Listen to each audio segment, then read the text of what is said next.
Segundo o próprio autor no capítulo Pra que serve estudar droga de livro, a gente vive numa cultura, como posso dizer, uma cultura doente, onde tudo que você planeja tem que acontecer exatamente do jeito que foi planejado. E quando as coisas dão errado, é como se fosse o fim do mundo.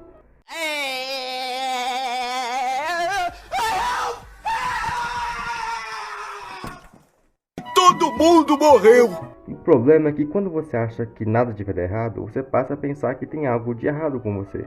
Aí você passa a se culpar, e aí vem o círculo vicioso infernal. What the fuck is this? Why are you so serious?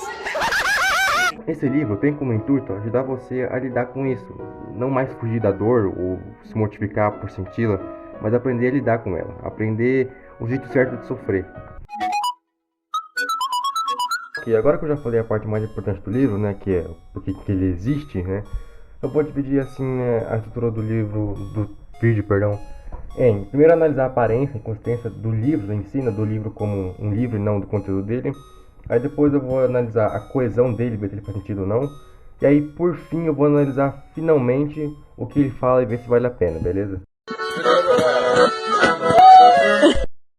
A primeira coisa que eu tenho certeza que todo mundo percebeu no livro é que ele faz um ótimo contraste entre o background laranja e o texto preto, o que é muito importante, porque se você quiser uma capa assim que tem destaque, que chama a atenção do leitor, você tem que ter contraste. Outro fator que a gente não pode deixar de lado quando a gente vai avaliar o livro é a editora, né? Que no caso ele foi publicado pela Intrínseca, que é uma editora que tem bastante renome. E é algo que assim, o povo se considera muito, mas é muito importante. Se você quiser que o seu livro tenha fama, você tem que fazer o máximo possível para ele ser publicado por uma editora que tenha fama. E a Intrínseca, embora ela seja uma editora bem nova no Brasil, ela já tem muito mais fama do que as outras, então outro ponto positivo para o livro.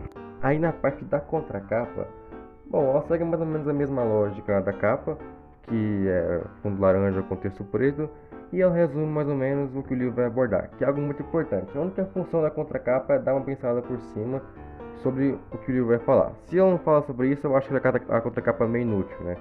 Muitos livros estão só colocando, né, frases que o The New York Times falou sobre eles, então resumindo sobre o que o livro fala na contracapa, o que é triste, né?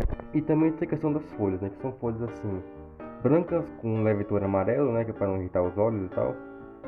E também, assim, elas não são muito finas, sabe, para não dizer que o livro é ruim, só que elas também, assim, não são muito grossas para dizer que o livro é caro, sabe? Tá ali na... Gente, aqui também está chovendo óleo no... Quanto ao raciocínio, pode-se dizer que o livro foi muito bem nisso, porque, assim, ele faz uma construção de raciocínio antes de chegar na ligação. Ele não simplesmente chega em você e fala, holy shit, a vida é uma merda, Murray, não. Ele deixa bem claro, assim, com argumentos, o porquê que a ligação X é melhor que a ligação Y.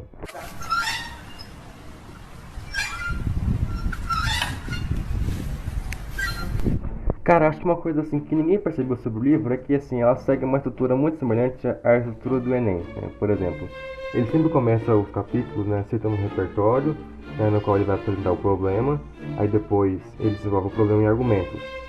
E é muito semelhante à estrutura do Enem, né? Conseguir explicação do ensino médio, né? Olha que legal.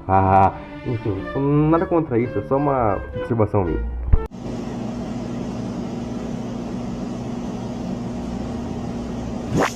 Outra coisa que eu percebi é que ele começa quase todo o capítulo citando a história de alguém. Por exemplo, no primeiro capítulo ele usa a história do Bokoyovsky para apontar erros na mentalidade que as pessoas comumente têm acerca do fracasso. Aí depois vem uma das partes mais importantes do texto, que eu quero que vocês prestem muita atenção quando vocês forem ler, porque é uma parte realmente muito importante e que dificilmente vocês vão conseguir entender o resto se vocês não entenderem essa parte, que é a parte do círculo vicioso infernal. Que é quando a consequência ruim vira causa ruim, que gera outra consequência ruim, e por aí vai. Por exemplo, quando você faz algo que te faz sentir um imbecil, aí você se sente triste por ser um imbecil, aí você se sente um imbecil por estar triste por causa disso, aí você se sente triste novamente por ser um imbecil, e aí vai indo, tá entendendo? É quase como se fosse uma armadilha, sabe? E o melhor é a solução que o escritor dá para o problema, que é se aceitar. Você teve uma experiência negativa? Ok, isso aconteceu, já passou. Agora o jeito é buscar uma solução e seguir em frente.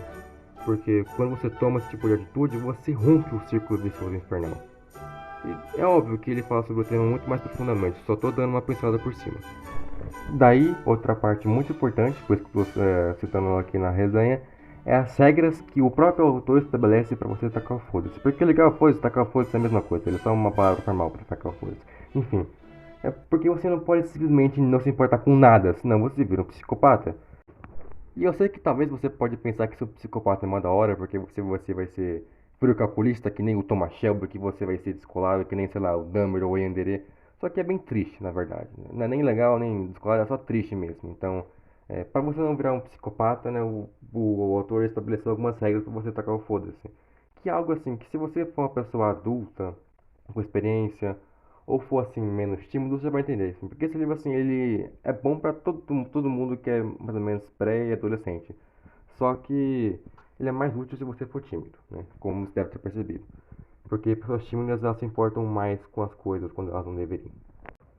Não vou citar as regras que ele dá aqui, né? Porque vai ocupar muito tempo do vídeo, né? Ainda mais você tem que ler o livro para você entender. E finalmente, né, vem a catarse do livro, né, que é a parte onde ele explica por que você deveria ler esse livro.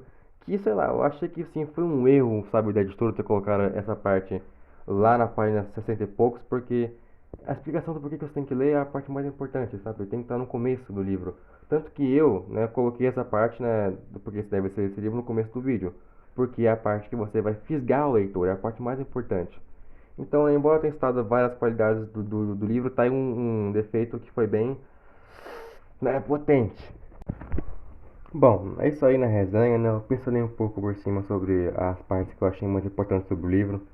O autor ele também aborda, né, outros pontos, como por exemplo, valores escrotos que podem ferrar sua vida ou até mesmo a morte. São assim, coisas assim bem profundas que ao mesmo tempo são analisadas assim, de modo informal, sabe? É bem da hora ver esse contraste, sabe? Da seriedade com o humor ácido do escritor. Enfim, vale a pena, tá ligado? Eu paguei 30 contos no livro, né? Na Americanas, uma loja presencial. Só que ele também tá por volta de 25, 30 reais, né, na Amazon, se eu não me engano, fora o frete. Enfim, se você, sabe, é uma pessoa tímida ou sabe, uma pessoa assim que se identificou com os temas que eu abordei, né? Vale a pena comprar o livro. Vai valer a pena assim os 30 reais. É isso aí. Falou.